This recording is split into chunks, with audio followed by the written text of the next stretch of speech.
Hello, and welcome to Inches and Cubes, a Warhammer 40k podcast presented by Encounter Wargaming. Our fearless hosts are me, Paul Mr. Fist Fowler, Point and click Nick Coslow, and Adam Truax, the truest axe to ever axe an axe. And we'll be guiding you through our favorite parts of the hobby, so grab your cubes and come with us.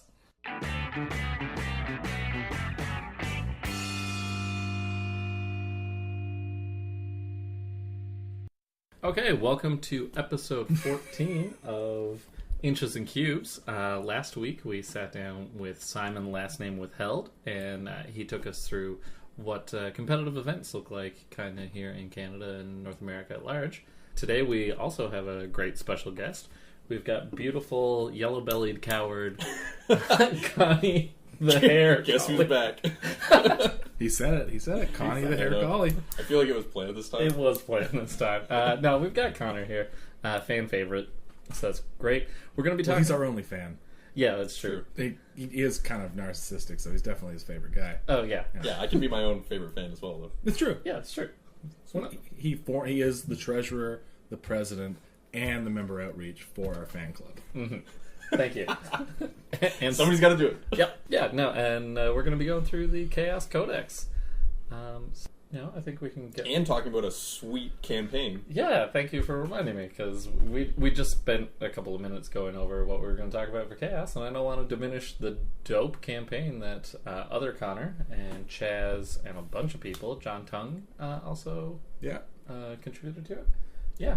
So I think right off the top, though, we'll get into games played. Well, we're going to start with Howie Progress as normal. It's a classic. Yeah. All right. You know what? Let's do Howie Progress. Paul, what do you got for us for Howie Progress? Well, I assembled some aggressors because I need some aggressors. Are they passive aggressors, or are they just regular aggressors? You see, I think that, like... Were you holding on to that all day?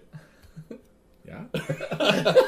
We've all seen the meme. Well, true to form, what I think is passive-aggressive turns out to be actually aggressive. The Space Marines have abducted my mother. Mom's a nice lady. You leave her alone. She doesn't listen. No? Believe me. Okay. Have you tried? Yeah. All right. No interest. The zombie dragon. It's like 15 hours Warhammer crap. Yeah. Oh, dude, it's more than 15. Yeah. Yeah, I don't even want to think about it. But I also finished work on that zombie dragon and got a bunch of...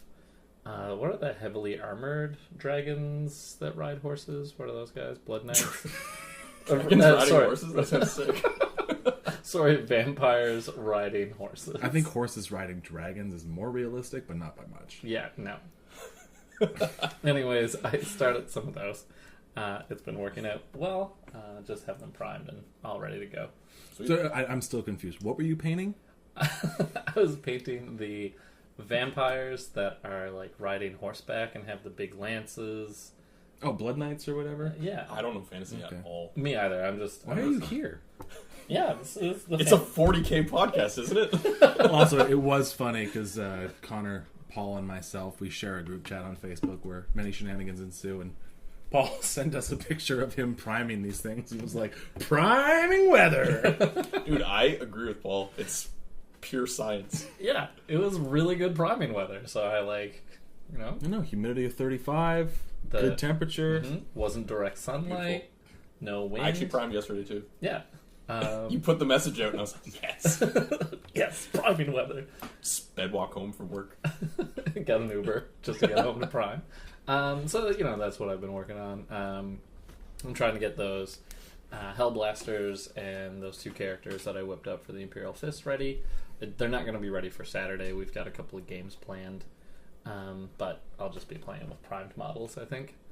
It's a new low for you, actually.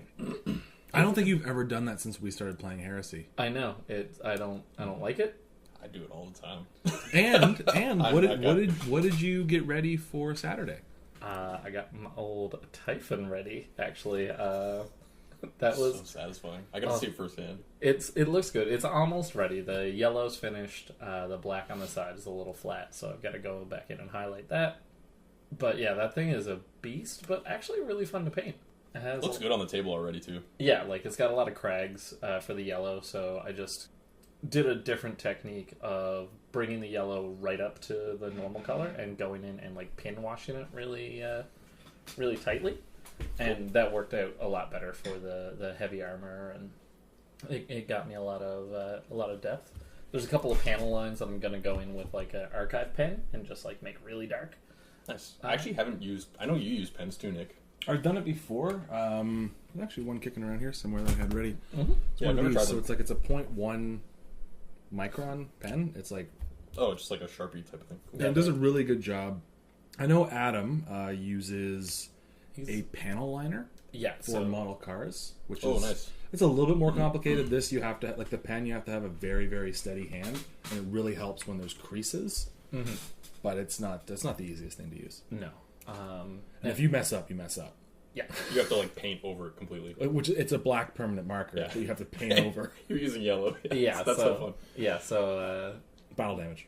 it's all battle day. Honestly, I have hidden so many of those little nicks and stuff with just sponge chipping. Sponge after. out. Yep. Well, I'm painting black, so maybe I could get away with it. yeah, you could definitely get away with it.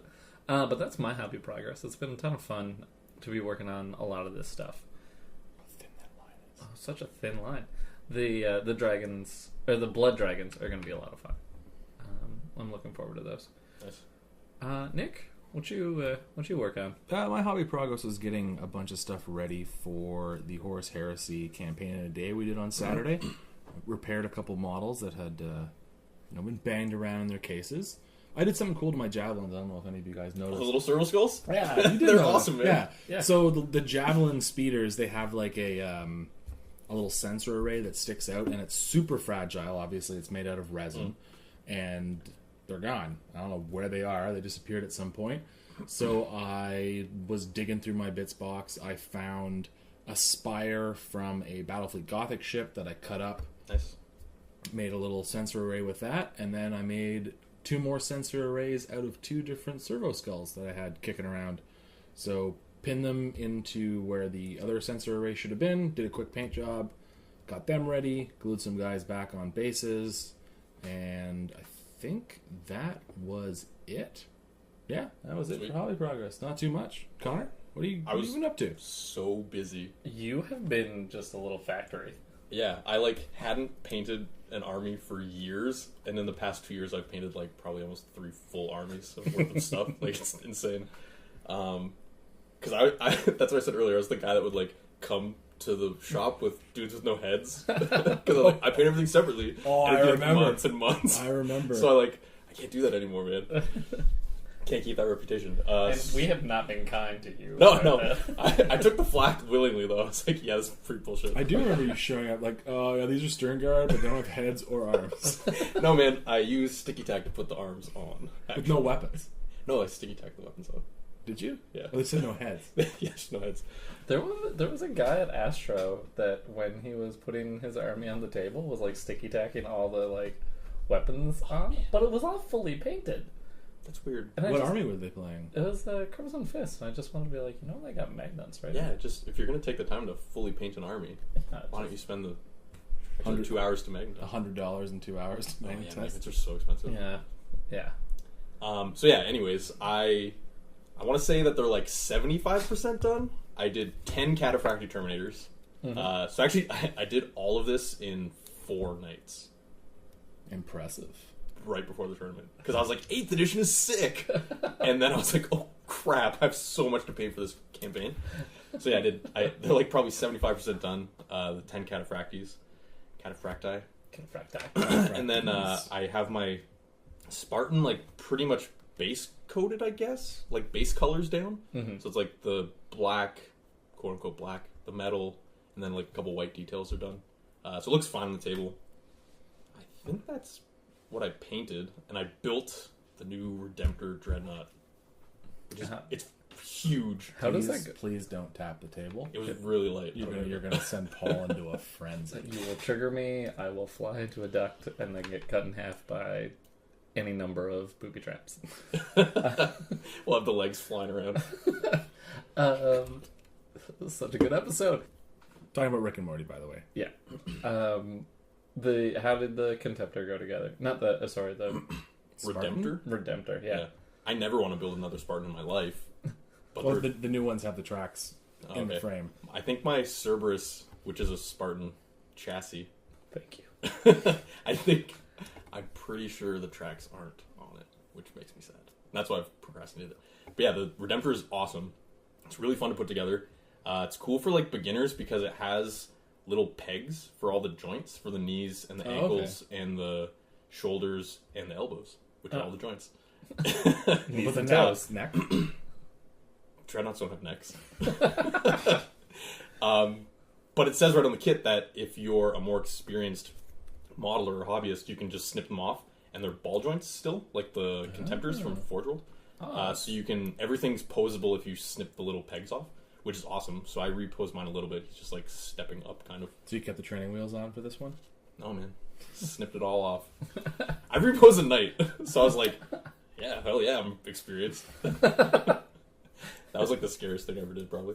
Yours GW instructions. Oh man, that was so scary to like take a saw to like a $150 model. So yeah, I built that, which is awesome. It's huge. It's like almost 2 times the size of a normal dreadnought. Yeah, like It's enormous. It's like the same size as Leviathan. I actually think it's bigger. a little bit bigger. Oh, it's God. taller. It's like maybe a 1/4 inch taller. Like it's huge, which is awesome. It looks so great. I can't wait to paint it. And then I actually converted because I want to do some Sons of Medusa primaries for my Iron Hands as like a Neon added. green, baby. Yeah, man, it's gonna look They're really cool. going to pop so It's good. gonna, I'm stoked to paint them too. They'll look really good on the red bases too. Yeah. It's like complementary colors. Yep. A really cool way to weather the white helmets is just graphite, like just a lead pencil, and you get like really cool gray chips. Sweet. Oh yeah. I'll have to look into that definitely. So yeah, I converted the chapter master for Sons of Medusa, Valen Cal. The guy from Badab. Yeah, he's in the Forge World book. So I used the Praetor Tribune model. I have a Thunderhammer on him. I had a Thunderhammer on him already. So I added like a big servo harness backpack because he's like a Tech Marine chapter master, which is sick. And then I also made a chapter ancient. It's like the guy with the flag on his back. Cool. It's a lot. I've been like super busy in the Yeah, past, I don't know, month, I guess. Usually it's me just like picking up everybody's slack. Just be like, I wonder what Connor's up to. Can we just have a segment that's called I wonder what Connor's up to? Yeah. That could be fun time. Yeah, We talk about it every single time we true. record. that's true. Makes my day at work every time, guys. Connor's listening to us at work right now. In Yeah. the future, Connor, move to your left right now! Oh, it's super weird. It's like it's going multiple layers deep. And I'm just like smiling in my desk and no one knows what the hell I'm laughing at. Your own jokes at this point. It's awesome. I do listen to this sometimes, just quality control. Mhm. I do laugh at some of my own jokes. I know Paul laughs at some of his own jokes. Dude, I laugh at my own jokes while I'm making That's them. what I do that in real time. So like it's satisfying again. Yeah. Well, like editing the podcast, I don't listen to the finished product once it's done because, like, I'll chop it up, I'll edit it, I'll put it all together, I'll give it a run through, make sure that there's no weird volume issues. And then, like, when it pops up in my feed, it's like, I've listened to this like 5 times. It's I'm like 5 hours. yeah, I'm not doing this You again. gotta listen to the finished product, man. I do. I eat our dog food. That's a phrase. Okay. Sure. All right. That's it for Hobby Progress. Moving into games played. Paul, what do you got? I won't go into the campaign games that I played right off the top. Well, But you were lazy and you didn't get your list in on time, so technically you weren't part of the campaign. You were an NPC. Hot take! You were an NPC in real life. that's fine. Someone needed to be. You couldn't be trusted to do your own. So yeah, no, I played Matthew Daniels and his Space Wolves. I brought my Necrons again just because I want to get a handle on that list that I've been using. For those of you that don't know, it's a big warrior blob, 2 squads of immortals, Annihilation Barge, a Satan, some Death Marks, Triarch Praetorians, Wraiths, and that day I was using the Forge World Tesseract arc. I I think it's so wicked. Oh man, it's one of my favorite models. I think I mentioned on the podcast before that like it's one of the models that got me back into to playing 40k. It's new rules are really cool. It's like so versatile. All its weapons are really cool. So we played the No Mercy mission. He had a character heavy Space Wolves list. So I think there were two rune priests, 2 wolf priests, Santa Claus on a sled. What's his name? Is it Logan? I think so. Grimnar. Yeah. Grimnar Claus? Yeah. You know what? I'm sure we'll get like an angry text or 2 thrown at us or like over Facebook. I'm sure Simon will be like, "That's not right," and he'd be right to correct us. And then a lot of bikes and a lot of dreadnoughts. So it was a pretty punchy list. But we ended up playing the deployment that's long table. Is that Long table V? Oh, V? Okay. Yeah. I forget what that's So called. that's like good for him, Clash but the kind Line of or whatever. good for Yeah. you too. Oh, it was great for me because I deployed really far back. The terrain that was laid out had this big middle part that blocked line of sight, so I just had these 2 beautiful firing lanes. I had a couple of turns that like shooting just didn't happen. I just could not get anything off. But the thing about Logar or Lorgan or Santa Claus, I like Lorgan. Lorgan. It's just now I know how like Is he Wolverine? Is he a Primarch? he's Logarine. Lorgar? Logar. Is that where you're going? Logan. He's Yeah, Logan from X-Men. No, yeah, I got that. Wolverine. Okay. Yeah, he's a character. He's got knives in his hands. Oh, sweet. And he's got this dope. That sounds healing effect. crazy. Yeah.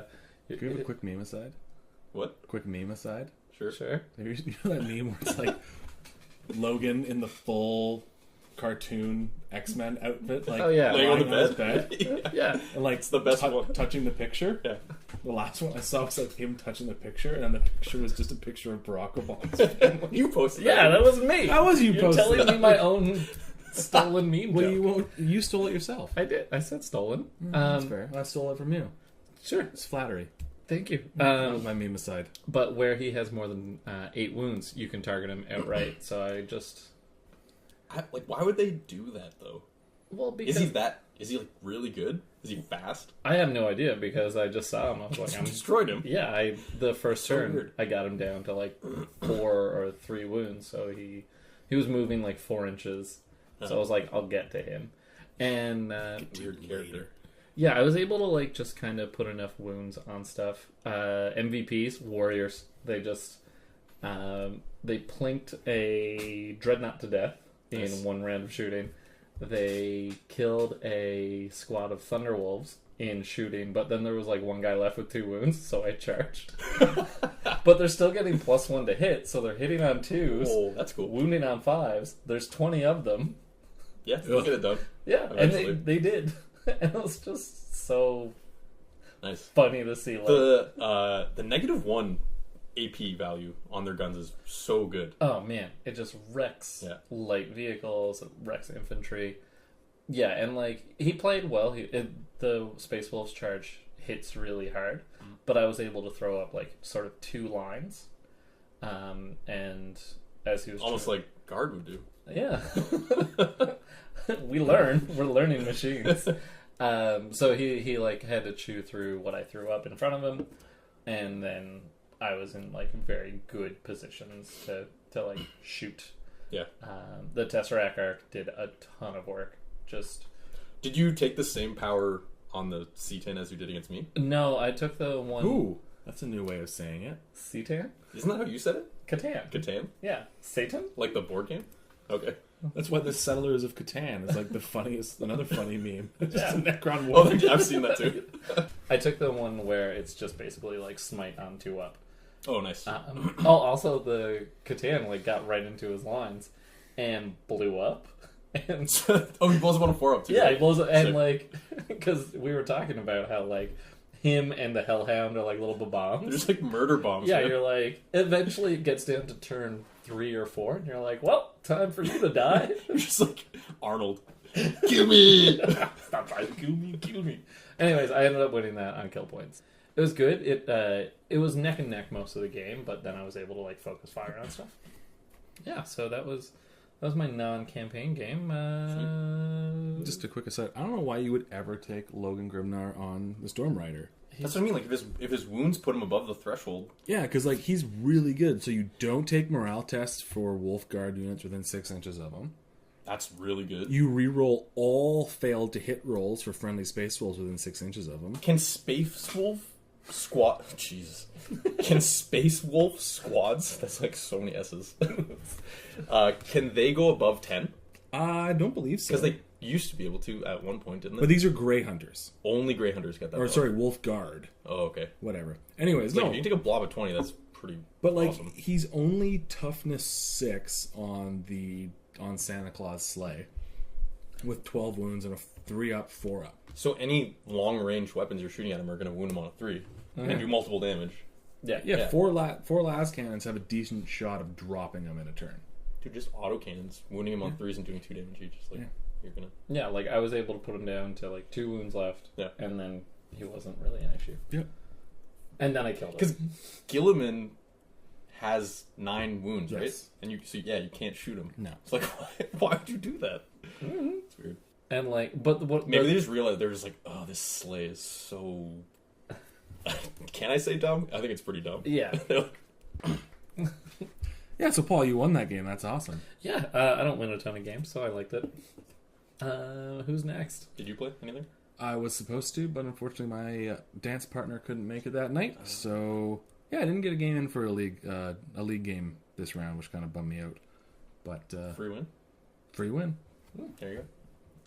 Take it. I mean, that's not why we're in the league, I guess. But I'm tied for first with like 8 other players. that's not bad. No. I got my league game in. I played against John Tung actually, and he wanted to play with only painted stuff. So I was like, I guess I'm bringing all the stuff that I'm bringing to the campaign. So we actually played. I think it's narrative mission, or it's whatever the pickup stuff is. I'm not. It's not match. It's not a match mission. So we played Blitz, which is like an attacker and defender, which is pretty cool because you get different stratagems. So John had one where it's 1 command point, and he gets to pick a unit, and if it doesn't move, it acts like it's in cover. So he gave it, even if it's in the open, so he gave it to his Daredeo. That's because cool. it's already not moving, and it had a 2-up save, Rude. which is cool. And then my stratagem was after. Oh, and when he set up, so he set up first and had to put markers down for his units, so I knew where the stuff was, but not what it was. Oh, Which was pretty cool. I like that stuff. And then I deployed, and then he showed me like what he had out, and then I got to use a stratagem where for every unit, I just got this in general, for every unit that was deployed on a 6, I get to do like D3 mortal wounds to it. Preliminary. No, D6 mortal wounds to Preliminary it. bombardment. Yeah, it's stupid good. And so there's a stratagem, I think it was 1 point, and for one of the rolls on a 4-up that goes off instead of a 6. So I did it on his Leviathan and got 6 wounds. Which is like, it felt bad, but I was like, that thing's super scary. It felt bad. 6 free wounds. I was like, and then, so I was attacking because I had like, I think like 2 more power level than him maybe. So I had to get stuff into his deployment zone at the end of the game. And he had like 2 lines of deployment. So in the units in the first zone would give me 1 victory point, and units in the second zone would give me 2 victory points. And John got a victory point just for every unit that he killed in general. And then when he killed something at the end of my movement phase on a 4-up, or maybe it was a 5-up, I can't remember, that unit would come back from my board edge up to 6 inches maximum. That's good. So like even tanks can move 12, but they can only come in 6 inches. And then you have to get them all the way to the other side of the long board to get the point. Yeah. But you still keep the shooting, so I don't know. Yeah. So it was cool. It ended up being pretty close, but like I shot my entire I had to shoot my entire army into his Leviathan to get the other like 6 wounds off it. I guess they have 12 maybe. No idea. Yeah. Daredevil. No, Leviathan. Oh, right. Do they have 12 or 14? I want to say 12. Okay, I had to shoot my whole army, so it was like Sakaran through Predators. What else did I have? Dreadnoughts. I shot everything in to get the other 6 wounds off and killed it first turn. I like how often that comes into games now, where you're like focusing fire on one thing. Yeah, you have to. But it was cool. So I actually played my 2 relic contemptors, and I had a tech marine following behind them for the first time. So like John would shoot everything at one of the contemptors, and then on my turn, the Tech Marine that was like running behind them was like 6 inches plus D6 for his advance, and then it's at the end of the movement phase he gets to repair them. So he like if he's within an inch, so it's D3. So I think over the whole game he healed my Kiri's Contemptor like 7 wounds or something. Oh, that's awesome. It was so cool. I feel like support characters like that should be able to be targeted because that's so brutal. Or like targeted on a leadership or initiative. If you get the right unit in the right place, like a Helldrake could swoop in behind and just murder. Yeah, them. you need the right. fast stuff because you can charge a character no matter how if it's 12 inches away, you can charge it. Yeah, and I guess like Space Marine Interceptors, you could just drop down and heavy bolter them. Yeah, Just Yeah. Well, anybody. Sniper because rifles. the board was huge, like it was open, and they were advancing up really fast, so there was definitely room behind them to do that. Yeah. So yeah, his army just didn't have stuff to do that, I guess. Awesome. But yeah, it was cool. It was a fun game. Yeah. That's a fun one. Yeah, so that's it for our typical intro. We're going to go eat some pizza. Mm-hmm. And we'll be right back at you with our main topic right after these messages.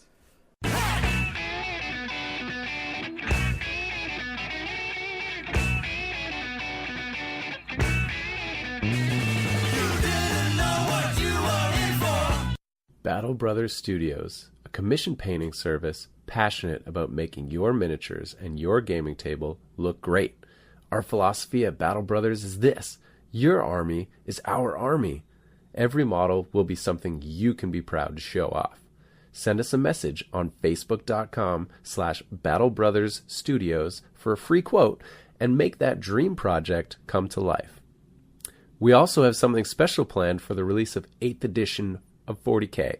Right now, get 20% off if you commission us to paint an 8th edition starter set, or get a 10% off Army Bundle bonus for painting up your new 8th edition 40K Army. Inquire with us on Facebook for full details. Hogtown, Hogtown, Hogtown! Saturdays at Sword and Board. Rock and Blur! It's behind the pizza. Oh yeah! Idiots. Welcome back to Inches and Cubes, episode 14, Old Grudges. So today, we're going to be talking about an awesome time that the three of us and a bunch of other people had on Saturday at where? Connor, do you know? It's the Sword and Board. Where's that? It's near a pizza. Oh, the pizza at Kipling and Bloor? Brockenblur? Oh, yes. Behind the pizza? Yeah, that sounds right. I love that Blur. place. What, the pizza or the... Both. Almost equally. I have had a lot of pizza at that pizza. Not by choice. Not by choice. Yeah. There's nothing else around there. There's the Subway. I'm glad we've taken to going to the Subway. Yeah. So... It's basically pizza. Yeah, but it's nice to get vegetables in the run of the day. Pizza is a vegetable. So... Calm down, Congress. On Saturday, Chaz Wilson, Connor DVST, and a few other members of our club, John Tung, Paul Fowler, you might recognize that name, Paul Carvanis, and a lot of other people put in a lot of work getting this awesome Horus Heresy campaign in a day done. So we were talking about it as a club. Horus Heresy really lends itself to the more narrative side of gaming, and we hadn't really explored that. So we wanted to do And that's our jam. It's our jam. So we wanted to do like a tournament, but then it was like, no, because that's kind of weird, because why are the Imperial Fists fighting the Salamanders? Why are the Salamanders fighting not evil people? So we decided to do a narrative campaign where there were 4 loyalists versus 4 traitors going through a bunch of different stuff. So first we're gonna stick to the narrative stuff here. So Connor, why don't you give us a little rundown of what's going on in the system and why there are people here? Yeah. So it's set in the Koros system. Mm-hmm. And it's actually really cool because this is the system that we played a campaign in before the club was even a thing. Incorporated? It was like a twinkle in our You eye. could say it was BC. That's a good joke. I endorse that joke. Yeah, I think everybody got it. I hope they did. That's a good joke. Yeah, and it was in the same system that it was like 3 summers ago. We did like an online campaign with just a bunch of people in Toronto. We like advertised on Facebook somehow. I don't even know how we got people into it. That's how I met you. Yeah. That's how I met Connor. And this Connor. Yep. So yeah, they set it in the same system, but in 30K. So it was like before it got all tainted by chaos, which is pretty cool. So that is what the narrative was, how it's kind of like falling to chaos. So this system has been its own empire after, I guess, the Imperium was hit by warp rifts and stuff like that. They lost a bunch of planets, right? After the Great Crusade. No. Yeah, the Great Crusade is like reunifying an empire that already exists. Right.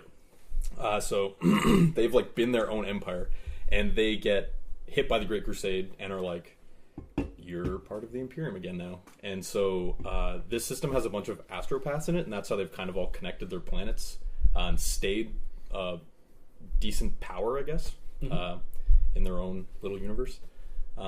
So some of these houses kind of are not down with being lapdogs of the Imperium.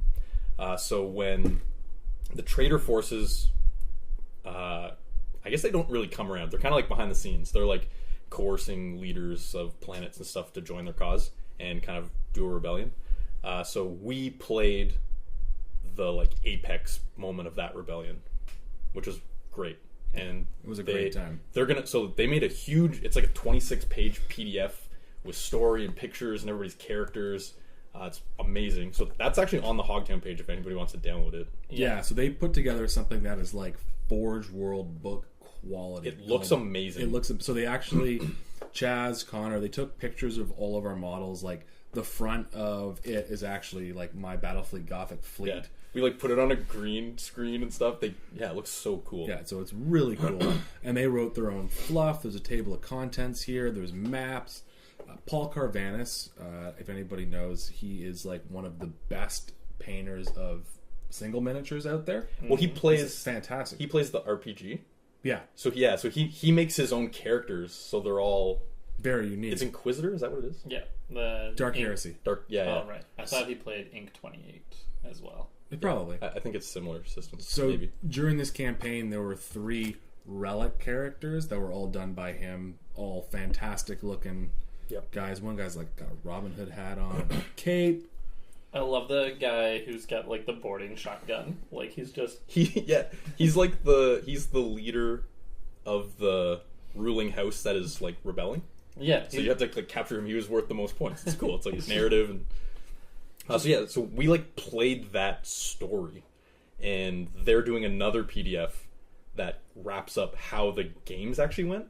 Yeah, which is so cool. No, it was tons of fun. So we actually had to apply. It's true. We had to write an application to be allowed. Yeah, a into couple this people campaign. missed out because of that. A couple people did miss out because of that. Gonna go ahead and drown my feelings. What are you drinking? Drink away the sorrows. Well, pairing with my misery is King's Post Extra Special Bitters by Collingwood. It's nice, it's dark, it's extra strong, and I'm gonna punch some cars on my way home. Okay. Yeah, so Paul didn't get his application in, but essentially what they wanted was a 2,500 point list, no special characters, a 12... No name characters. Same. I guess that's the same thing. You still like HQ and stuff. They're not special. Not special. They're special. You're special. Whatever. Anyways, so you had to have a 1250... sorry, now you got me all confused. That. Yeah, 1250 Zone Mortalis. No. And a... 1250, yeah. A 1250 Zone Mortalis list and a 2,500 point regular list. No super heavies, no Primarchs, and your HQ unit had to be the same in both lists. You also had to write up a bit of fluff. Yeah, Connor seemed to get around that rule. You had to write up a bit of fluff for it and get that in. And they did fantastic jobs. I've got a printout. It's like a normal piece of paper on poster card. Did you put it back up there? I think someone put it did. up there. Where they put our armies with like a picture of our warlord, like it would be in a Forge World book. Yep. Right? Like this many units of this, and these are their war gear. So it looks fantastic. Everybody got one. It was a lot of fun to go into the day and be like, look at my army, Yep. and give it to your opponent. Yeah, and like all your guys have names and stuff. It was cool. It was awesome. So we'll get into a little bit of the campaign structure. So the first thing I want to talk about is the war zones. Yes. And we'll talk about some of the special stuff. Try not to touch so much on the games that actually happened, but more what the special elements of each war zone was while we were playing out these games, because we will go through and talk about our games played at the end and kind of explain how that happened. So the first one we had was, there's 4 principal war zones, and there was also a Zone Mortalis table, which took on different...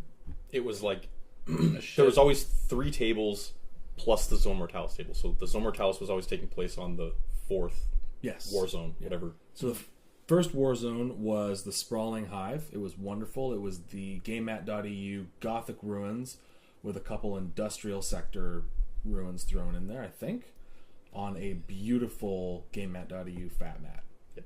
So the first mission, I wasn't playing on this table, but I found out very quickly that there was a sniper on that table that was shooting across into my table. It was awesome. It was awesome. And it made sense because your table was like the wastelands outside of the city that they were playing in. Yeah. So it was like one table kind of. Yeah, it was kind of like one table. So my table was the Rad Wastes, which for the first mission had a sniper on it.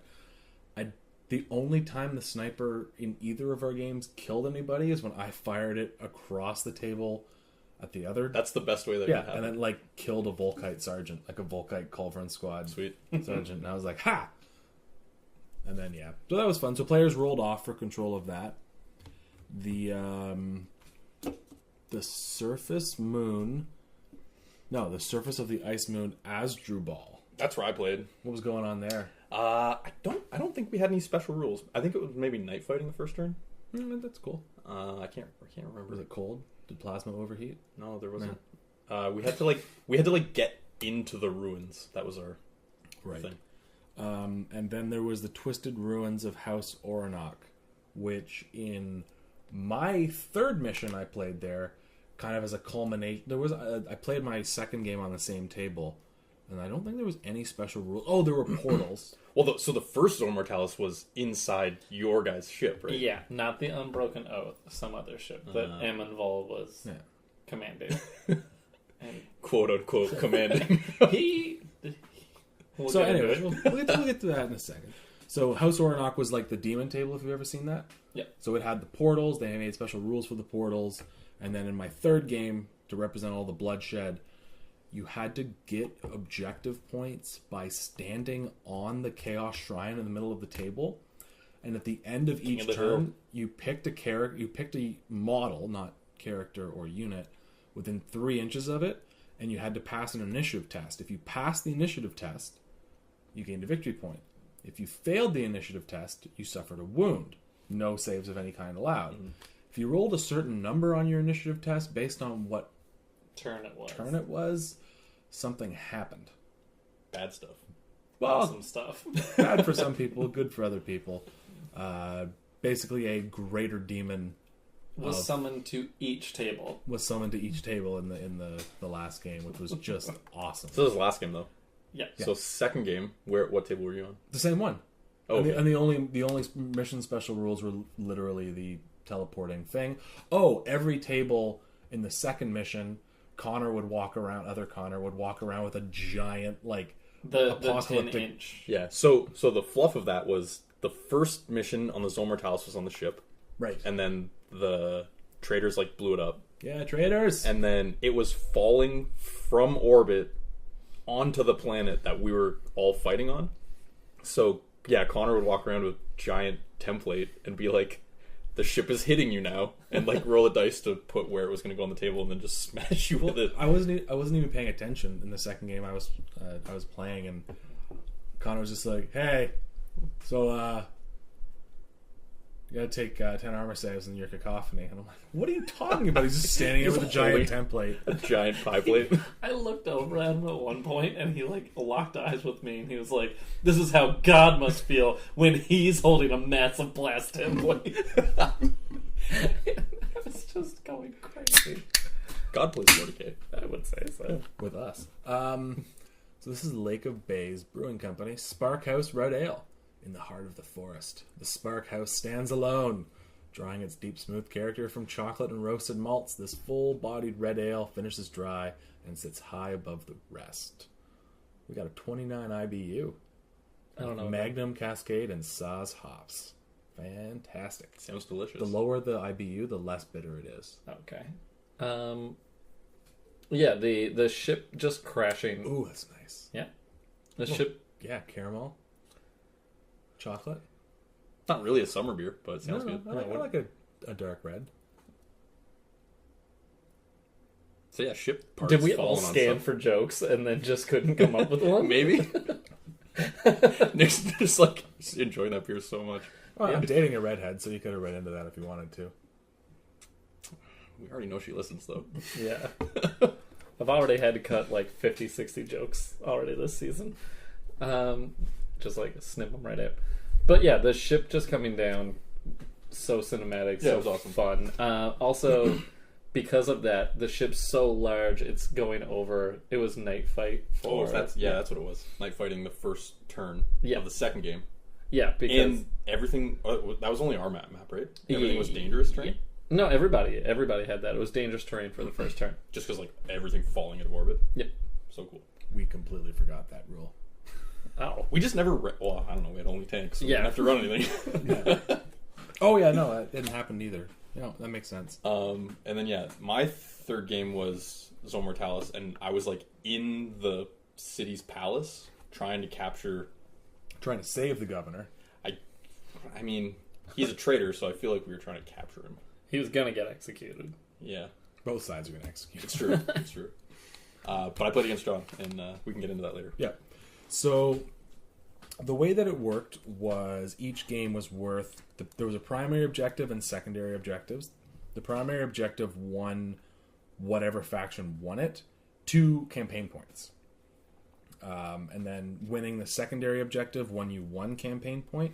But if you won the primary, you weren't eligible to win the secondary. Right. And campaign points were like victory points for the day for your team. Right. But you could deny your opponent winning the secondary objective in order to stop them from gaining any points. Mm-hmm. There was also relic characters. Actually, I want to talk about assigning people to battle zones, because that was a fun mechanic that we definitely got to get on lockdown, because like that could be such a fun way of doing a mission. I did talk to Chaz about it after, and they were thinking about even like rejigging that for the next one to make it a little more dynamic and interesting. Yeah. Well, and what like you could do. So essentially what happened is Connor and Chaz gave out like a mission briefing with like table 1, 2, 3, 4 and a brief description of what was going on, and the players had the option of reading the missions on each table and then assigning a player to each mission without knowing what the other team was going to assign. Right. So you'd be like, you wouldn't be like, I'm good against this opponent. You'd be like, my army's good for this mission. Yes. Yeah. But by the time the third game was going on, I was like, hey, you want to play? Yeah. Like, Yeah, I haven't sure. played you yet. Let's... Yeah. Which, like, speaks volumes to, like, how we exist as a club. Yeah. I mean, the whole day was not about winning, really. You're trying to win, but it's just You're also trying to tell a story. I succeeded. communal storytelling. Yeah. Yeah. Well, I love You how, went 3-0, right? yeah, I just love how before it began, Chaz like posted on Facebook, and he was like, Caleb Caius, which was my warlord's name, will be the most hated man in the entire system. And I'm like, yes! I went 2-1. I was pretty happy with my list. I had a fantastic time. So that was the campaign points. So there were relic characters. You could pick them up throughout the game. One of them was the governor. Yeah, he was like the head of the main house. Yeah. I had some sort of astropath dude that I had to hold so on to. He was the main astropath of that house, I Okay. think. And so he finds out that his like liege lord or whatever is Evil. turning traitor to the Imperium. So he is actually on your guys' ship at the start. Yeah. On the Imperial Karlach? Fist ship. Maybe? Or is he the bad guy? There's two astropaths. One of them's good, one of them's bad. Karlach and Emor. Seymour was the good guy. Poor Emor. He just got stranded on the demon world at the end. Oh, yeah. Oh, that's right. So wicked. Because he killed all my characters. So the relic characters, holding onto them was worth a certain amount of points at the end of the game. And then another cool Yeah, but you could if you're holding it at the end of the game, your team now has that, and you have to hold it in the next game. Right, that's what I meant at the end of the campaign. Right. You got points for holding But they it. can be stolen. They can be stolen, and I did steal one and then lost it the next game. And then they put in the Super Heavy Showdown. That was awesome. Which was that was awesome. the best game. So much fun. But I just love how no one really wanted to do it, so like Chaz just put the models on a table. I wanted to do it. Yeah. I'm glad that he made us do it. So essentially both players, if they're playing a game, can request Super Heavy backup, and the Loyalists got a Typhon Super Heavy battle tank. Yes. And the Traders got a Questoris Knight Styrax. Yeah, that thing's awesome, man. Yeah. It's brutal. It has a flare shield. I know, it's got an It's ionic sick. flare shield, yeah. Yeah, so it's 4 up invuln and -1 To on the arc you're shooting against. I think. Yeah. Yeah. Like the shield's on. Yeah. It's not just the front. It's like whichever where you put it. So beefy. It's so Oh my durable. god! And Chaz made. I swear to God, he made like 9 4-up invuln saves against my last cannon pens. Did he? It was insane. Did anyone kill the Typhon? No one even scratched it. No one shot at it. No one even shot at it. Um, We had the iron column, man. I Yeah. had so many tanks. Like, Iron that. and yeah, so the Typhon was my Typhon, so painted in the Imperial Fist colors. Yep. Also came with Ammon Vol, who for some reason abandoned his ship. the captain just like ends up on the planet somehow. Yeah, and they're like, What the heck's going on up there? I don't know. I don't want to talk about it. So do we want to just get into the games? I just want to talk about the players. Okay, you go through those. All right, so just throwing out who was attending that day. We had a new guy, which was awesome to see Mike out and about. Never played his Blood Angels before. They look gorgeous, too, man. They're so beautiful. Gotta say they're the best painted army there. Yeah. By far. His bases are like Well, not by far. John Tongue was his Yeah, stuff. Really his good stuff's too. really Those guys good. are insane, man. They are really good, the two of them.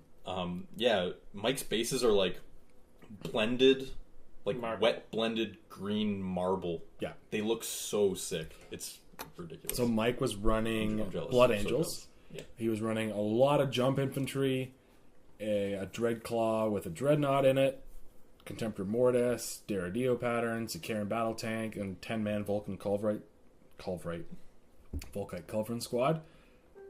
Brutalists got to fight that. That was fun.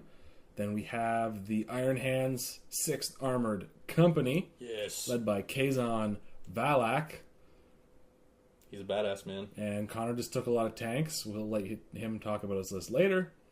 Adam Truax brought the Blake's Crusaders. Augustus Blake was his warlord. Just lots of Terminators, 10 Terminators. Tactical support squad with Plasma. The Loyalist Luna Wolves Loyalist Luna Wolves. in 30k. Yeah. Javelin attack speeders, Reavers, Storm Eagle, Spartan, Whirlwind Scorpius. And then, because we didn't have enough Loyalist players, we had to induct Jay into playing Loyalist Iron Warriors. There are Loyalist Iron Warriors. Oh, there though. definitely are Loyalists. They actually have a Yeah. Loyalist character. I know, they do. Yeah, he's cool as But- heck. Yeah, he's sick. He's But one of Jay the best does ones. not Actually. play Loyalist. No. Yeah, they look great on the table, though, man. Well, it was His awesome. stuff looks His sick. Death Corps, so he takes Death Corps of Krieg infantry to use as inducted levies. Yeah. Oh, they fluffed it as the planetary Guard, yeah. guard too. It's like the Koros. The Marian Huskarls. Yes. Yeah. Marion. So he had 3 Vindicators. Whatever. 3 Vindicators, 3 Lehman Russ battle tanks, a Whirlwind Scorpius, just a bunch of tanks. And then we get to the I was definitely hoping that he would be traitor and we could have like a tank off. That would be I know when they like first announced this, I was like, yes. tank off. But the traitor forces. So there's the Emperor's Children 3rd Company with everybody's The most hated in the galaxy. the most hated in the galaxy. As Adam put it in our second game when I showed him my list, he goes, "Oh, so standard Nick list." Yeah, It is. It's the same list you run in 40k. No, It's close. it's very different. With all your crutches. Yeah, sure. I feel like it's harder to walk with like 3 or 4 crutches. Yeah, probably. So I ran a Legion Praetor, a Chaplain, 2 squads of Cacophony, Contemptor Cordis, Tartarus Pattern Terminators, Palatine Blades, Javelins, and a Fire Raptor. Which is a lot To be of fair, fun. I know the internet hates Palatine Blades, so Really? Yeah. They don't say they're good? Yeah. Mm-mm. So at least you run those. Mine always, like, clean up. Like, when my Praetor can't do the job, the Palatine Blades come in and kill everything. Maybe it's because you run them in a Dreadclaw. It makes them better. Yeah. Oh, for sure. Because then, like, they need to have the charge, right? Yes. Yeah. Mhm. So Goons. They're goons. They're goons. Yeah, they're great. all caps. Yeah, all caps. And then Phil brought his Word Bearers, which is another beautiful army painted up Yep. by Chaz. I got to play those. They look awesome. So he runs Last of the Serrated Sun, which is the Word Bearer's special right of war, which everything has to be in drop pods. So he had Galvor back, Plasma Support Squads, 10 Cataphracti Terminators in a bucket. Charybdis. In a literal bucket. In a literal bucket. That thing's so big that he has to carry it around in like this Home Depot bucket. Because like, Covered in towels. it's like there's Towels, yeah. no other way. Like we sat down and talked about it one time, and it was like, yeah, there's no better way to It's transport it. huge. Yeah, it's a bucket. Yeah. Well, and that's I was like, oh, and yeah, you can't even magnetize it because No. it's like it's so heavy. It's just solid resin, Mhm. and so it has to like sit on its legs. And if you magnetize it, it'll just like It'll break plunk up. onto the ground. Yeah. So then we had the one and only Rafagast. Woo! Bringing Yes. his Death Guard. Tactical Squad. Another Tactical Squad. It's Death Guard. Two Should contempt- be. Boots on the ground, man. 2 Contemptor Dreadnoughts. Tarantula Sentry Gun Batteries. Those look really cool, actually. I did like them. Terminator Squad. Missile Launcher Heavy Support Squad. I like and that a- as infantry backup. Actually, that's cool to have on and a those. Leviathan Siege Dreadnought, which he forgot. So then he was running an Alpha Legion Leviathan Siege Dreadnought because Chaz brought his. I mean, it makes sense if it's Alpha Legion, right? Yeah, sure. Yeah. And then the last one was John Tung's 139th cohort of the Alpha Legion. Also got to play against these. Also a beautiful army. Yeah, so he was running a bunch of tactical squads, an assault squad, Laeran Terminators, and then here's why I don't understand why no one's done this: Las Cannon Iron Havocs as the rewards of Yeah. treason. Actually, yeah. And so, like in They're- our game, Mm-hmm. he had them outflanking in the Rhino because he was scared of us alpha striking them. I think, What? and then they never came in, Did he? and they would have wrecked our list because we had Oh. all tanks. Yeah, it was so bad. So for anyone who doesn't know, Iron Havocs are skill 5. Yep. Tank Hunter. Yep. They minus your cover by one. Minus your cover by 1. So he had 8 of them. Sorry, 7 of them with las cannons. I mean, Yes. had they been on the board on our game, I'd just We float would've- them. Like, Do you like pie? That would be why Yes. you didn't put them on the table. Yeah. yeah, yeah. So, Paul, why don't you tell us a little bit about your army that you brought to play second fiddle to everybody else? So I was playing supporting fiddle. One might say the most important fiddle. Except for the first fiddle. Yeah, but no one ever asks first fiddle what they think. They know. So it is the second fiddle. Yeah, the good one. As long as we're clear. Yeah. Yeah, so I brought Amonval and a squad of breachers to assist in the first game, which was taking part on the Imperial Fist ship, and then for the second game, Amonval was planet side now.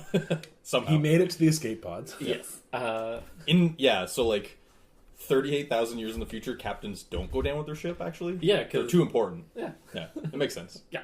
It's just like peacing out. Everyone for themselves. Well, he took his guys with him. Sure. And then in the second game, it was that same squad of breachers, Amonval, and a Typhon. Yep. That's a list. Yeah. That's 1,000 points. The picture you took of your guys holding the Imperial defense line, So cool. but then I looked at it, I'm like, why are my dudes in the back? Yeah. It's like we were setting up the table. Because I still didn't take them off the table. I was like, there's Emperor's Children people here. Nah, shush. But yeah, so that was what I brought. Hey, did you have fun? Oh, I'll tell you about my experience then. You know. Yeah. You got to play something completely different in the third game. I did. So why don't we, you go last for that. Okay. So then we can like kind of talk about what we were doing. I guess I'll go because I wrote me down here first. I think we should do that. But so me, Nick. Nicknames, point and click, the cause, the War Master. I thought you were going to make like a nickname Nick joke. Nick is my nickname. That's true. His real name's Nicholas. What? So my first game, I was paired up against Jay, bringing his tank column on the Rad Wastes. Basically, game came down to him deploying all of his tanks up on the line. I was able to deep strike my Terminators. And what was the objective for this game? I think the objective for this game was kill characters. Yeah. Yeah, this was kill characters. That's why the snipers could shoot across. Yeah, so independent characters were worth 2 points. Characters were worth 1 point.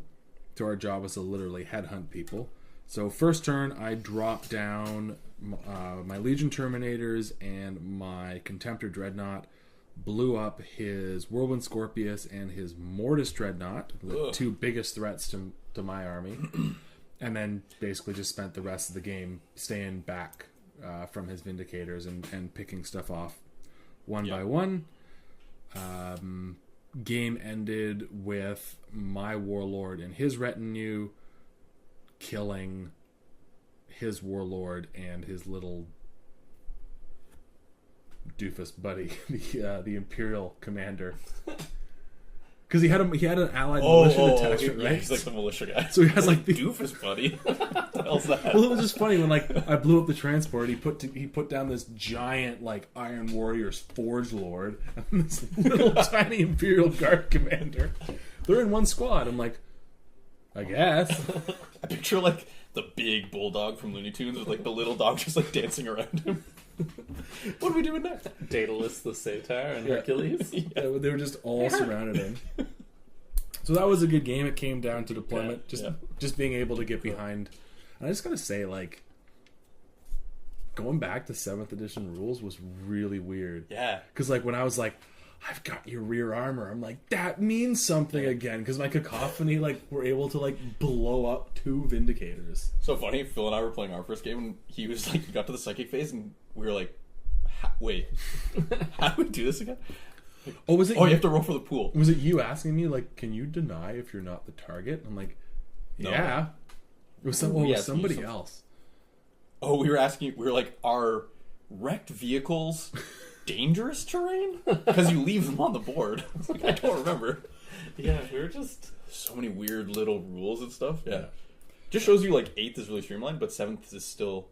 We're really, also. I like that it's intricate. We are veteran gamers, so we can handle the intricacies, right? Yeah, of both. Yeah, of both.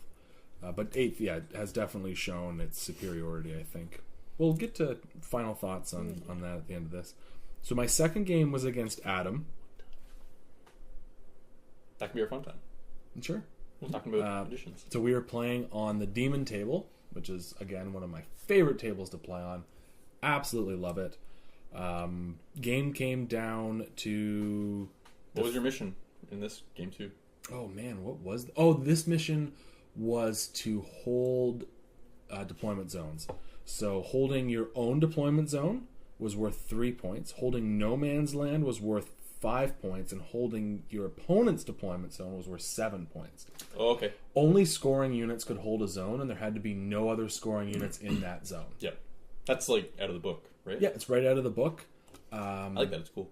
So, first turn, I was able to put my 2 Dreadclaws exactly where I needed them to go. So you read that mission, you're like, I'm good at this mission. Yep.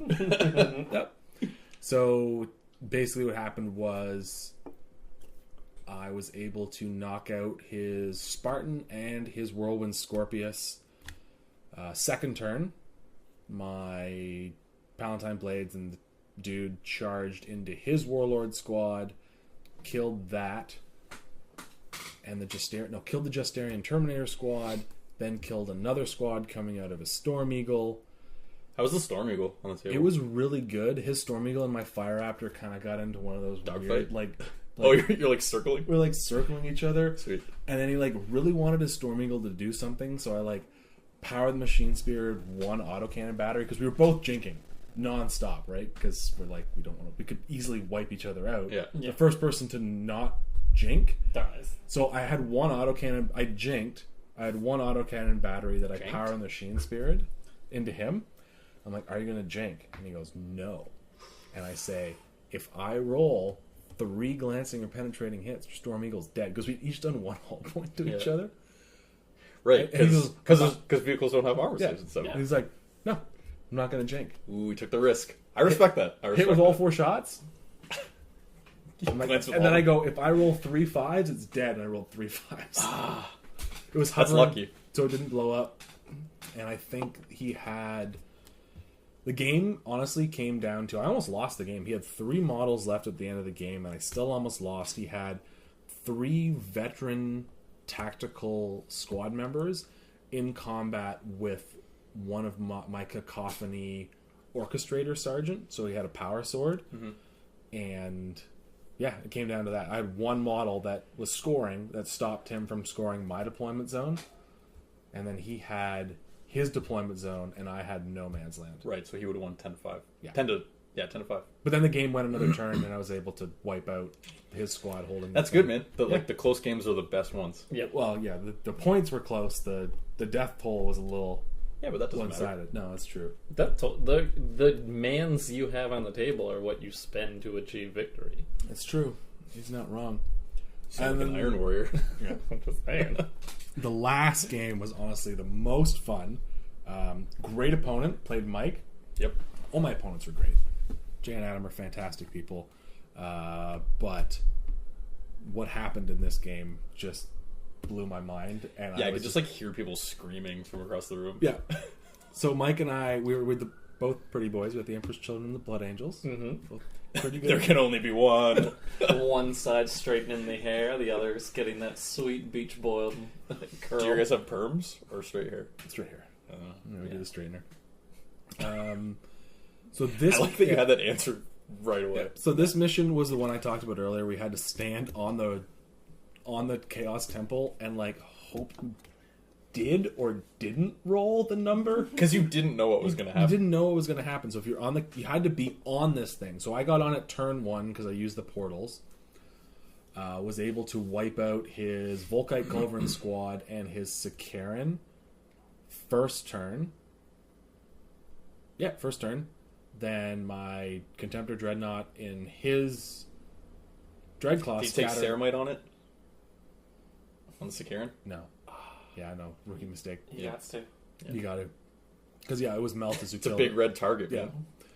Especially with Dreadclaws floating around the table. Yep. Yeah, I gotta. That's gotta die first turn. So then I took the Contemptor Dreadnought and its Dreadclaw scattered off the board. Luckily, it was delayed. But in a Dreadclaw, honestly, Drop out doesn't matter. yeah, it doesn't really matter, unless it's destroyed. So I started racking up points really, really quick. I think I got 2 points off of the temple generating me points, and then Mike jumped a squad of 15 assault marines and dropped his Dreadclaw with his Dreadnought on the relic, and he pushed me off. A bunch of my cacophony like fell back off the edge of one of the pillars, and I was just like, you know what, they're gone.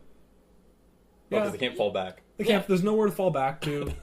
No, They're just like, gone. Yeah, they're gone. Whatever. They are It's gone. fine. They would be gone. That's cool. That's like narrative, right? Yeah, they just like sprout wings and fly away. We'll be back. It's that scene from 300 where it's like a bunch of guys with shields and swords forcing. You had a picture of that, right? Yeah, Just yeah. toss them off. Except they just failed a leadership test from losing a couple guys. It wasn't like... Yeah? Let me tell you a story about that in a second. So what happened was Mike got his Dreadnought on top of the Chaos Temple. Got his assault squad up there. Was like, I choose this guy from the assault squad to take the initiative test.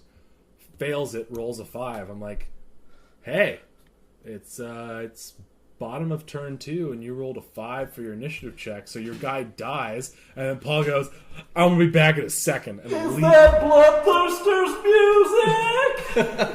music? Raining blood, and shows up with a Bloodthirster and just How many times did you play Rain and Blood that tournament, actually? Like a couple. and he just plopped down a Bloodthirster on top of the relic and charged Mike's assault squad, and I'm just like, oh, all right, Blood Angels for the Blood God. yeah. So yeah, then the Bloodthirster killed I think like 3 or 4 guys, wiped them in. They failed their leadership. The Bloodthirster has initiative 9, caught them, Yep, can't win. So he was like, all right, I got +1 to wound. I'm going to do it. Like, I'm going to go up and I'm going to attack those guys. And he brings another squad of Blood Angels to charge it. And, like, the Bloodthirster turn. And I was like, don't do it, dude. Like, don't. Like, it's not worth it. Bloodthirster is, like, all full of Blood Angels, wants some purple people eater pie. Mm-hmm. And he's like, I'm doing it. And he jumps up and kills 4 guys. And The same thing happens. the exact same thing happens. So in like one turn, the Bloodthirster comes up and kills 30 dudes. And I was like, this is so metal.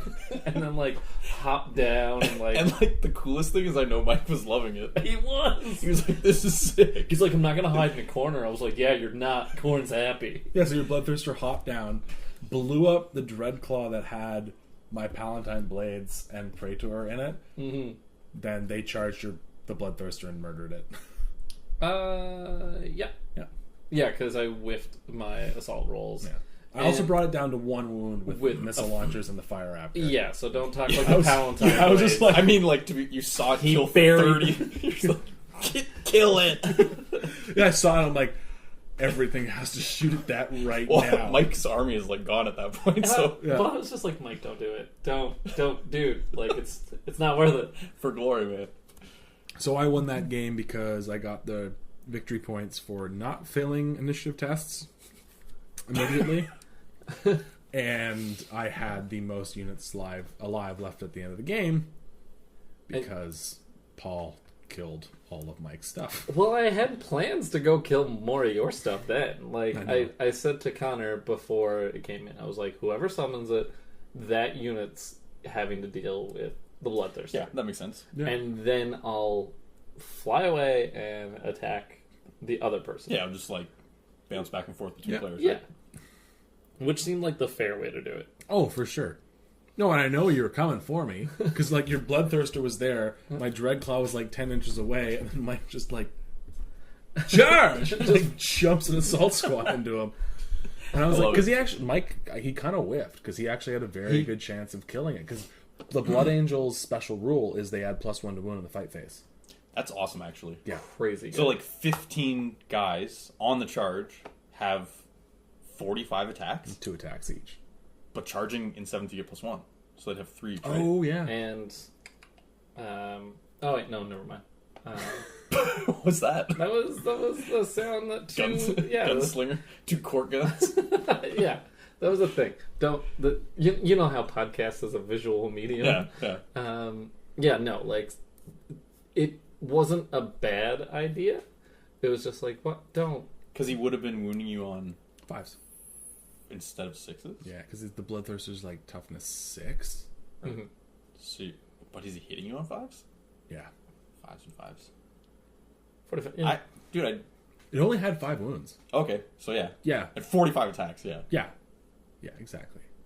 And there was a couple power axes, power weapons thrown in there too. So yeah, it was a pretty It's good chance. just so funny to like issue a challenge and then chop a guy into 8 pieces. What initiative is the Bloodthirster? 9. It's like nothing is going first. Nobody. Weapon skill 9, ballistic skill 9. Why does it need ballistic skill 9? Because Does it have like you a can. fire whip or something? Did you use the fire whip? Yeah, I use the fire. You can use the whip as A shooting attack. a ranged attack. Or, That's awesome. And he also has Winds of Chaos, which is I don't know. What it did. I don't think it did much. No, killed a couple of guys. Yeah. Cool.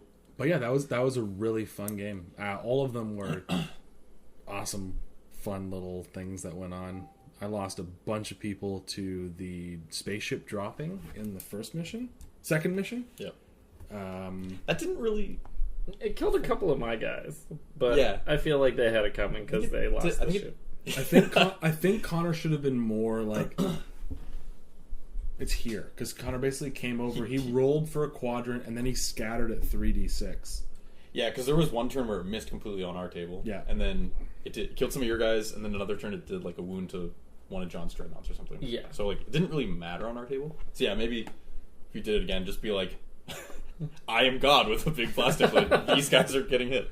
Yeah. I'll just talk about what happened for that ship to reach low orbit and break apart. The first game that I played was assisting Adam and his Luna Wolves against. Oh, who was that? Was it Raph? It was Raph. But I didn't interact with his models at all because second turn, Amonval fails a leadership test. What caused him to fail the leadership test?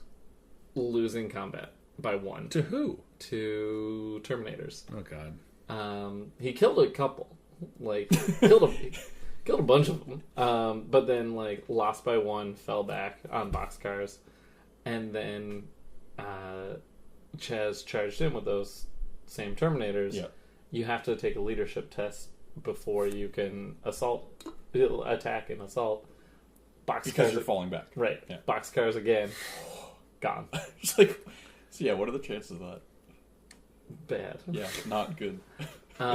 Yeah, so in the fluff. 1 over 36 times 1 over 36. 36 and 36. Oh, Don't even do it. Yeah. Can't even calculate it. No math on the podcast. We don't do it. We're not a Math Hammer podcast. But, yeah, so then it was essentially just Amonval being like, this is not the Unbroken Oath. This is not my ship. I don't know where the captain is. This thing's fine. Looks like we're gonna have to jump. Is that the other guys? Came for the bushes? That's strong bad. Oh. Oh, yeah. That's a deep cut. Yep. Do you have the number ready, NASA? I'm working on it. But anyways, so rolling a 12 on 2 dice is a 2% chance. all right, well, Okay. it's got to happen to somebody. So yeah, But- but no, it doesn't make sense. That doesn't make you did. Yeah. I did that wrong. Hold on. This is why we don't do math on You the keep podcast. talking.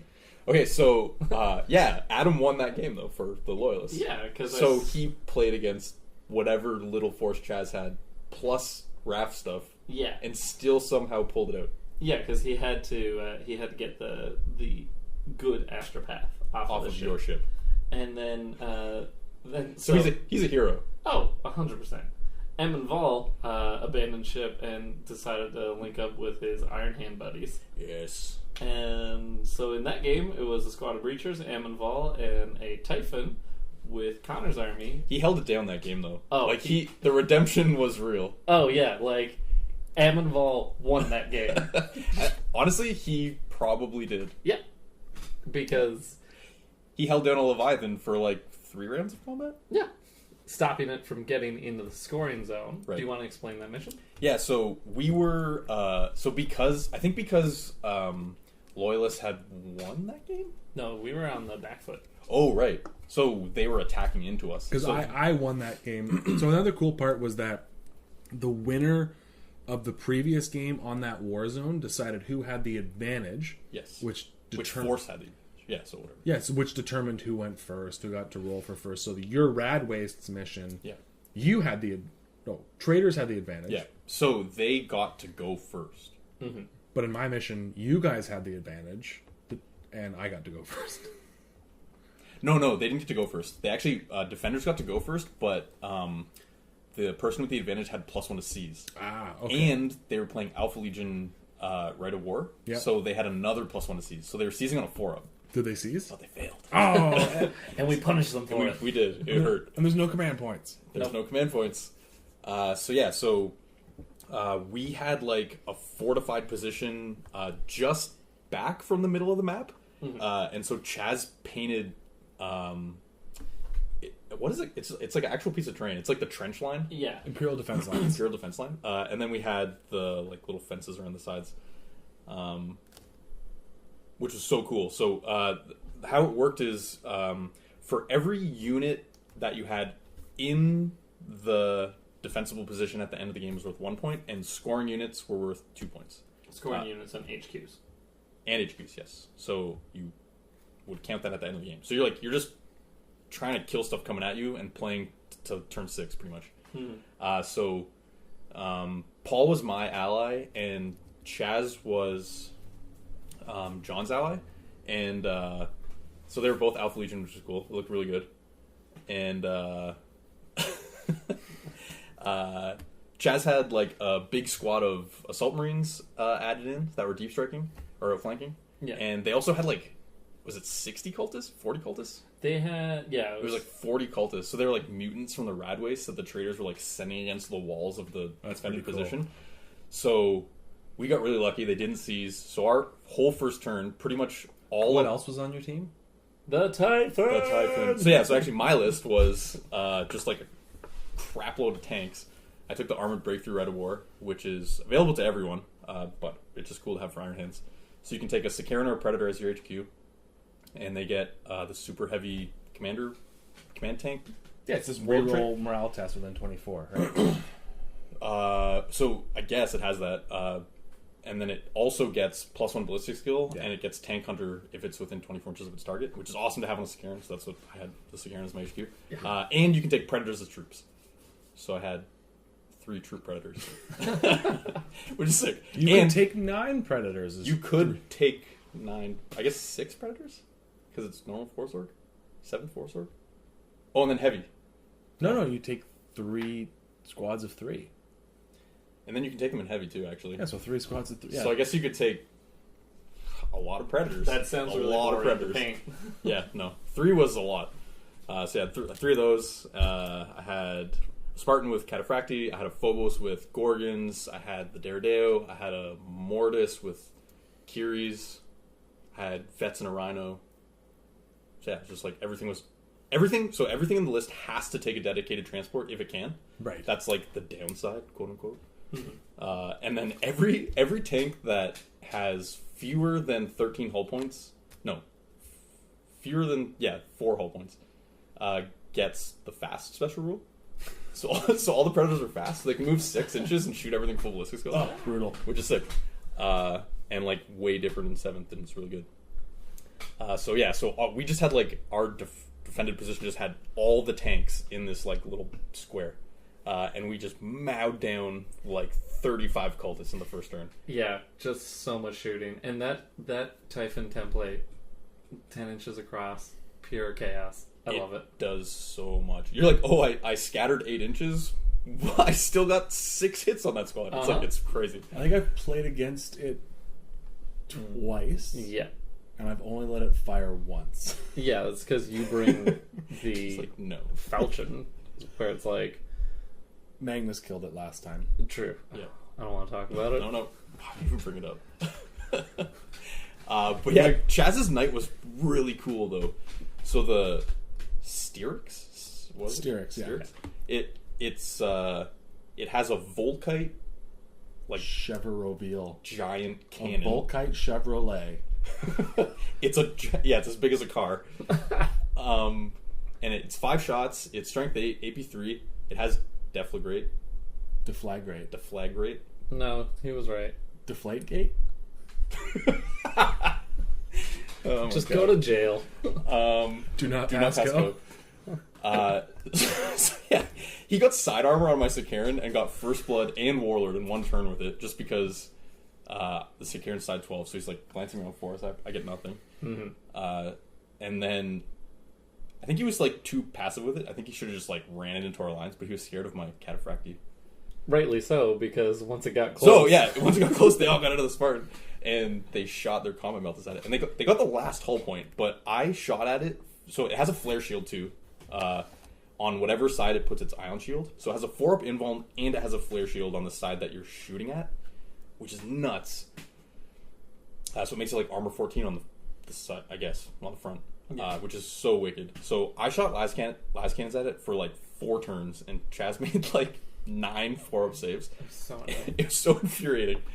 And then my Vets in the Rhino have missile launchers with suspensor webs, and they got 4 of the hull points off of its side armor over like 2 turns, because he was always putting his shield against my las cannons, so they did most of the work actually. Mm-hmm. And then the Terminators got out like right in front of it, because I was going to charge it, because he was so hot on his invulns. I was like, the meltas are going to fail, I know it. Yeah.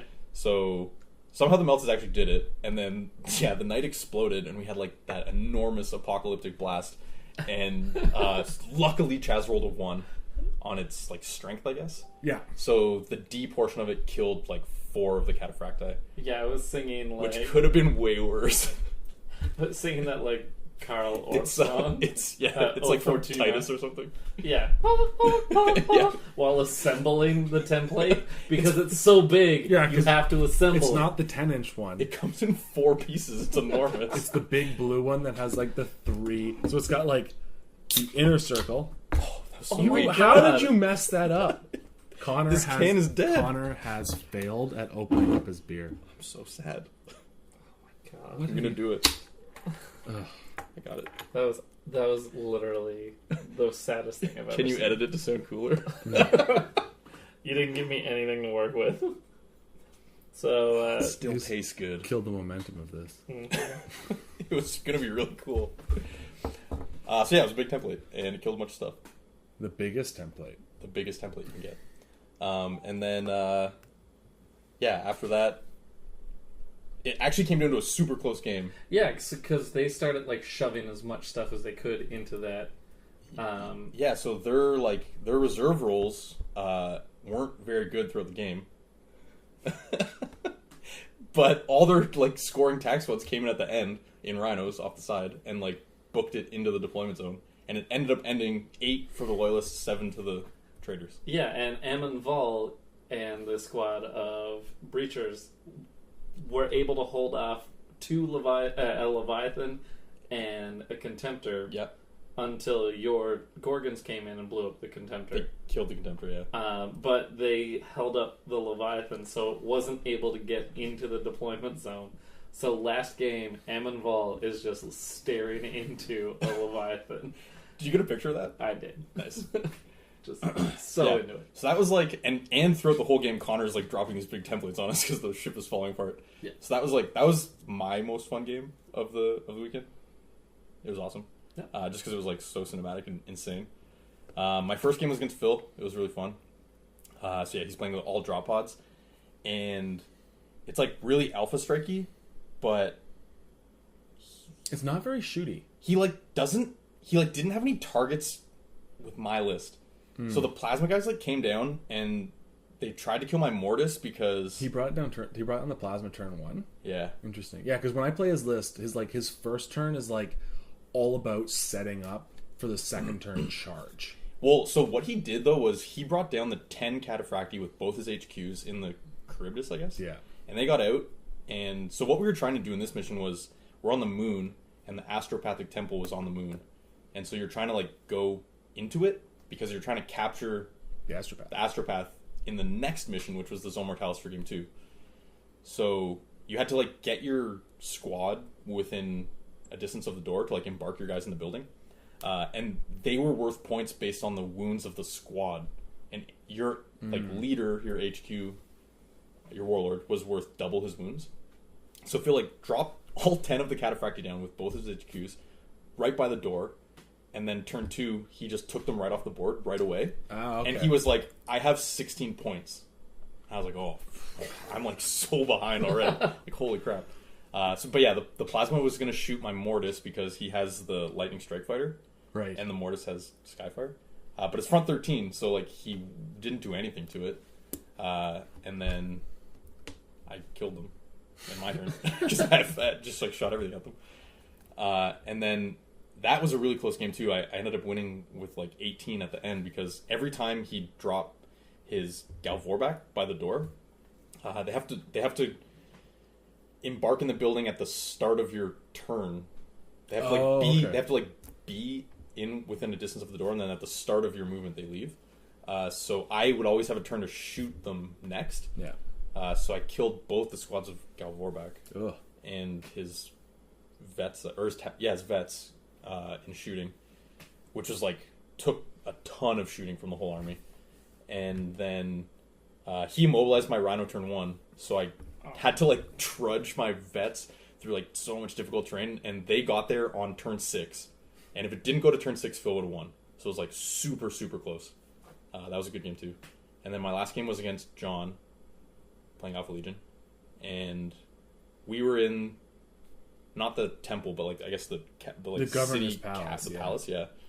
Trying to capture that, like the guy, and John can infiltrate his like whole army because he's playing Alpha Legion, and Iron Hands are super slow. I have to pass a leadership test to run. So like, what it was is the guy's hiding, and it's like one of the other Zone Mortalis missions. If you roll a 6 on like one of these 6 tokens. Yeah, you place the objectives to represent like Saddam Hussein hidey holes. Yes, exactly. And so like he infiltrated onto like 3 of them, and on the first one he rolled the 6, and he was like, "Oh, I guess I have the guy." Because I read that mission and I was like, "You got this! Like, Yeah. you are our man for this, John. You're gonna go in, you're gonna infiltrate, you're gonna look for Saddam Hussein, you're gonna shave his beard off." I didn't think it was gonna like take the first roll. So like I was like, he's not gonna roll 6. So like I'll have like 2 or 3 turns to get there, and then we'll fight for objectives. But yeah, so he rolled it, and then he just like was in this closed off room, and he deployed really well. Actually, we had to do cross quarters, and he got one that put me in a quarter with like a really bad pathways to the middle. So it took me a long time to get there. So I couldn't do anything. So that wasn't a close game. And he got you guys like 3 victory points for the campaign. Yeah. For holding that guy. So that was a big game for you guys. Yeah. Yeah, we traders won by like 18-14, which was awesome. Yeah. At the end, so it was a great time.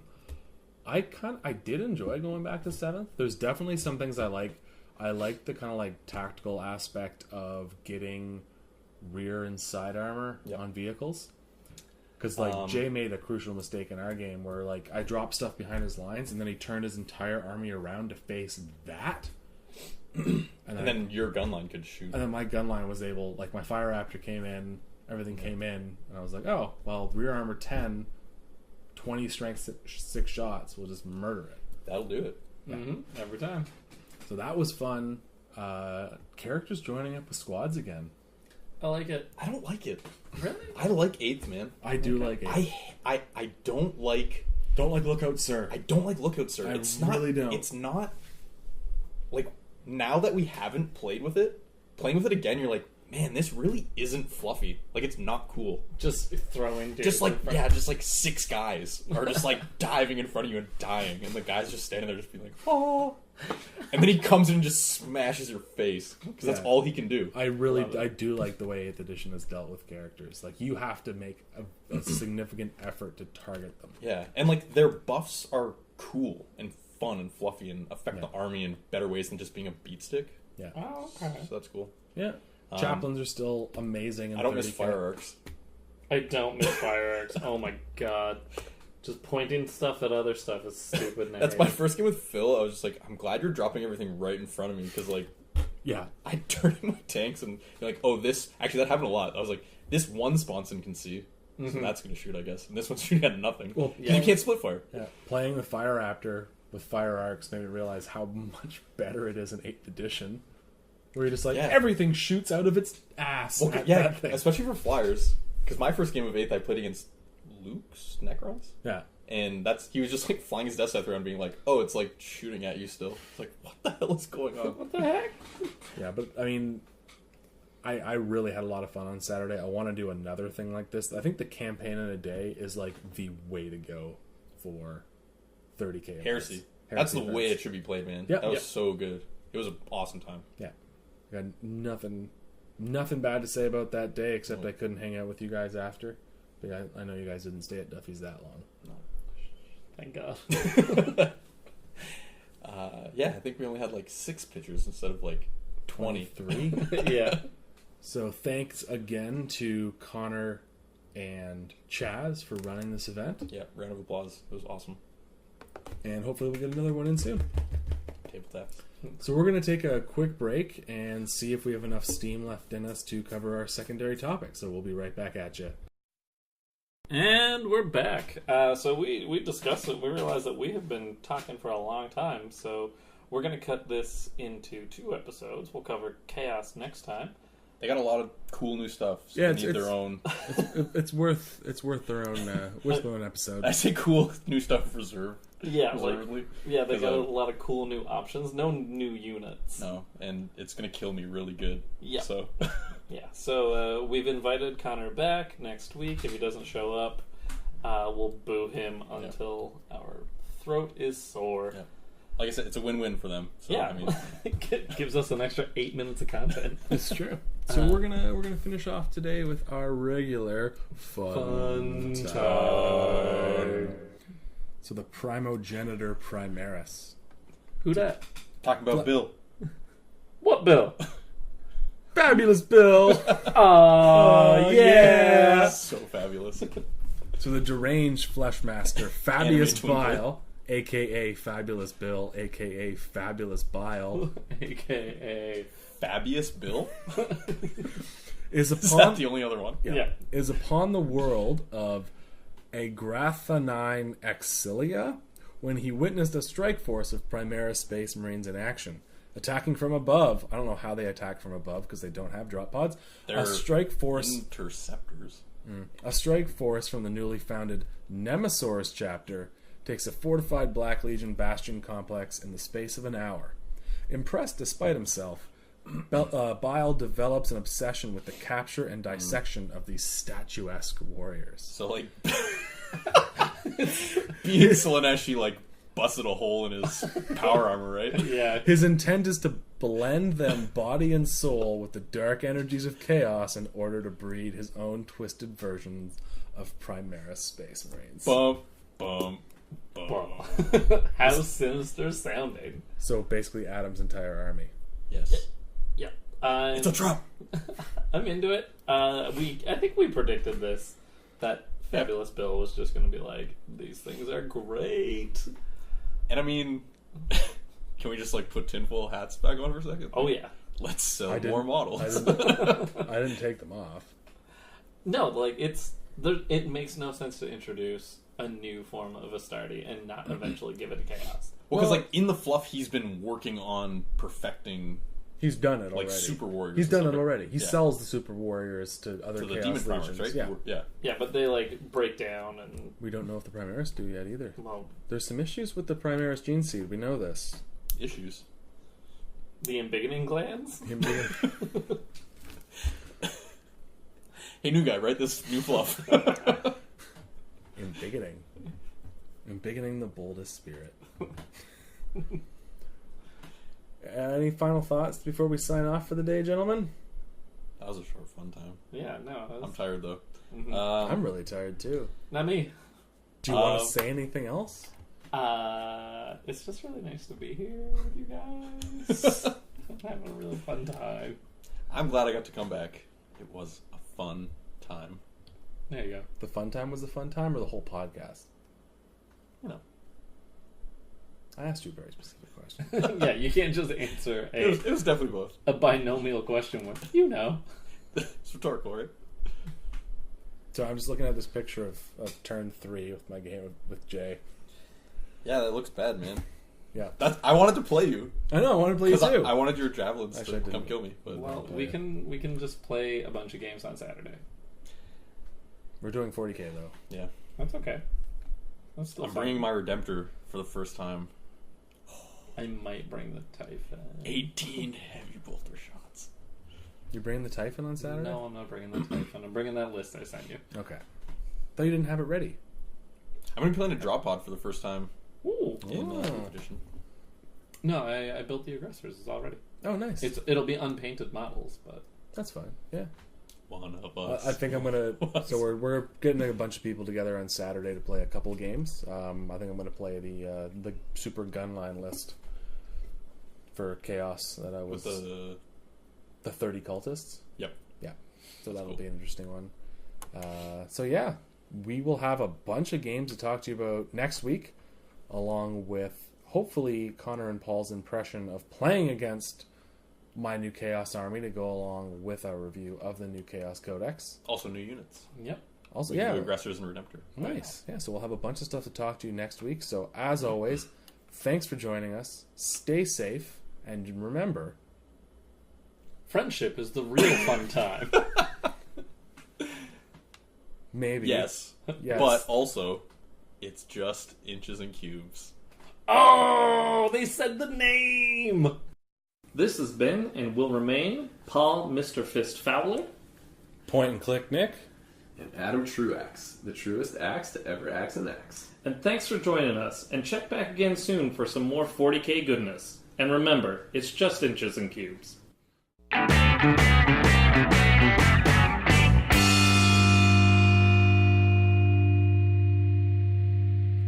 Like a monkey in a rocket on his way back home. Okay.